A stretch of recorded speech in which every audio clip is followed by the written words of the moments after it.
Hello, fellow seekers of timeless tales. I am Rover Hinurale, your humble storyteller. Today, I invite you to journey with me to a distant land where the lines between mortals and gods blurred, and the simplest act of kindness could alter the course of fate. In the heart of Phrygia, we will meet Baucis and Philemon, whose story of divine reward has echoed through the annals of mythology. So sit back, relax, open your hearts and minds, and enjoy. Baucis and Philemon. In the Phrygian hill country, there were once two trees which all the peasants near and far pointed out as a great marvel.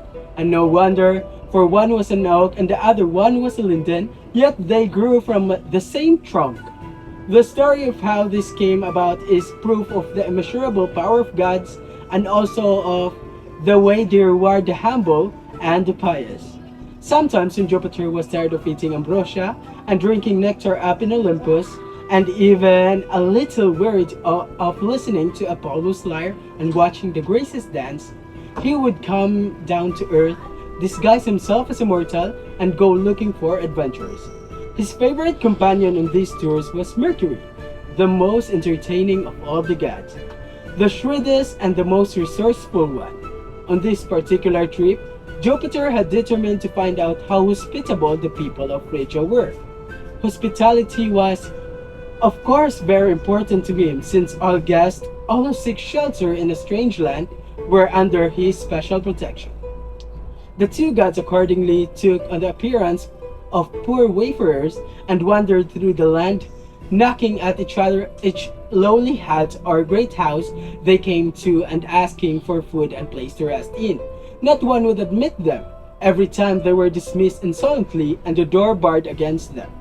They made trial of hundreds, all treated them in the same way. At last, they came upon a little hovel of the humblest sort, poorer than any they had yet found, with a roof made only of reeds. But here, when they knocked, the door was opened wide, and a cheerful voice bade them enter. They had to stoop to pass through the low entrance, but once inside they found themselves in a snug and very clean room, where a kindly-faced old man and woman welcomed them in the friendliest fashion and bustled about to make them comfortable. The old man set a bench near the fire and told them to stretch out on it and rest their tired limbs, and the old woman threw a soft covering over it. Her name was Baucis, she told the strangers, and her husband was called Philemon. They had lived in that cottage all their married life and had always been happy. "We are poor folks," she said, "but poverty isn't so bad when you're willing to own up to it. And a contented spirit is a great help too." All the while she was talking, she was busy doing things for them. The coals under the ashes on the dark hearth she fanned to life until a cheerful fire was burning. Over this, she hung a little kettle full of water, and just as it began to boil, her husband came in with a fine cabbage he had got from the garden. Into the kettle it went, with a piece of the pork which was hanging from one of the beams. While this cooked, Baucis set the table with her trembling old hands. One table leg was too short, but she propped it up with a broken dish. On the board she placed olives and radishes and several eggs which she had roasted in the ashes. By this time the cabbage and bacon were done, and the old man pushed two rickety couches up to the table and bade his guests recline and eat. Presently he brought them cups of beechwood and an earthenware mixing bowl which held some wine very like vinegar, plentifully diluted with water. Philemon, however, was clearly proud and happy at being able to add such cheer to the supper, and he kept on the watch to refill each cup as soon as it was emptied. The two old folks were so pleased and excited by the success of their hospitality that only very so slowly a strange thing dawned upon them. The mixing bowl kept full. No matter how many cups were poured out from it, the level of the wine stayed the same, up to the brim. As they saw, these wondered, each looking the terror at the other, and dropping their eyes, they prayed silently. Then in quavering voices and trembling all over, they begged their guests to pardon the poor refreshments they had offered. "We have a goose," the old man said, "which we ought to have given your lordship. But if you will only wait, it shall be done at once." To catch the goose, however, proved beyond their powers. They tried in vain until they were worn out, while Jupiter and Mercury watched them greatly entertained. But when both Philemon and Baucis had to give up the chase and panting and exhausted, the gods felt that the time had come for them to take action. They were really very kind. "You have been host to gods," they said, "and you shall have your reward. This wicked country, which despises the poor strangers, will be bitterly punished, but not you." They then escorted the two out of the hut and told them to look around. To their amazement, all they saw was water. The whole countryside had disappeared. A great lake surrounded them. Their neighbors had not been good to the old couple. Nevertheless, standing there, they wept for them.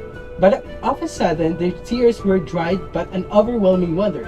Before their eyes, the tiny lowly hut, which had been their home for so long, was turned into a stately pillared temple of whitest marble with a golden roof. "Good people," Jupiter said, "ask whatever you want and you shall have your wish." The old people exchanged a hurried whisper. Then Philemon spoke. "Let us be your priests, guarding this temple for you. And oh, since we have lived so long together, let neither of us ever have to live alone. Grant that we may die together."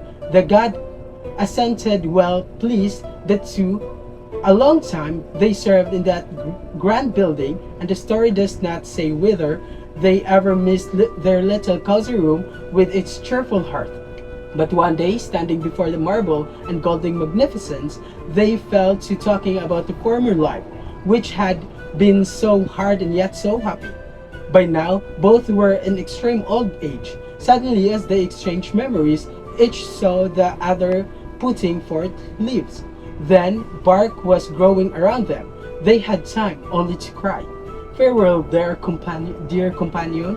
As the words passed their lips, they became trees, but still they were together. The linden and the oak grew from one trunk. From far and wide people came to admire the wonder, and always wreaths of flowers hang on the branches in honor of the close and faithful pair.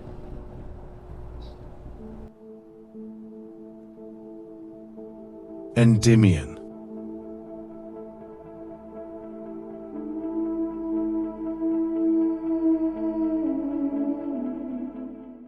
This youth, whose name is so famous, has a very short history. Some of the poets say he was a king, some a hunter, but most of them say he was a shepherd. All agree that he was a youth of surpassing beauty, and that this was the cause of his singular fate.